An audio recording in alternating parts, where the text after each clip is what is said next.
احمدہ و نصلی علی رسولہ الکریم۔ آج ہم بات کریں گے نئے سال کی مبارکباد دینے کے بارے میں۔ نئے سال کے آغاز میں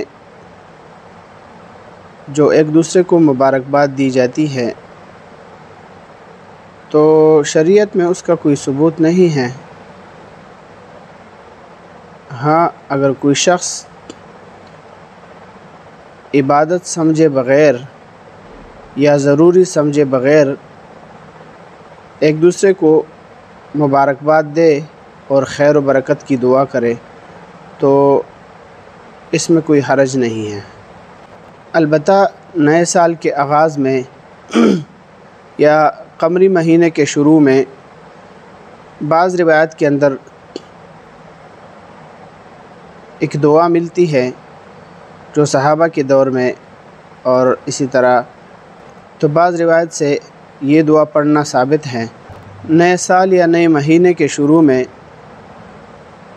یہ دعا کتب احادیث کے اندر منقول ہے: اللہم ادخلہ علینا بالامن والایمان والسلامۃ والاسلام ورضوان من الرحمن وجوار من الشیطان۔ اے اللہ، اس چاند کو ہمارے اوپر امن، ایمان، سلامتی اور اسلام کے ساتھ اور رحمان کی رضامندی اور شیطان کے بچاؤ کے ساتھ داخل فرما۔ مجمع الزوائد کی روایت ہے، جلد نمبر 10 صفحہ نمبر 139، باب ما یقول اذا رأى ما یعجبہ۔ تو اس کے اندر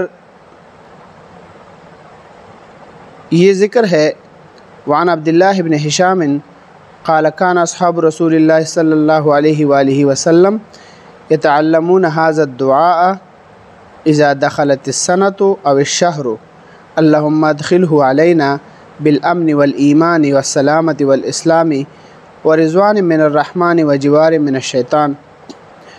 یہ ذکر ہے، حضرت عبداللہ بن ہشام سے روایت ہے، انہوں نے کہا کہ صحابہ کرام ایک دوسرے کو سال یا مہینے کی آمد پر یہ دعا سکھاتے تھے، تو یہ دعا پڑھ لینی چاہیے۔ باقی مبارکباد اگر دی جائے اور عبادت سمجھے بغیر تو اس میں کوئی حرج نہیں ہے۔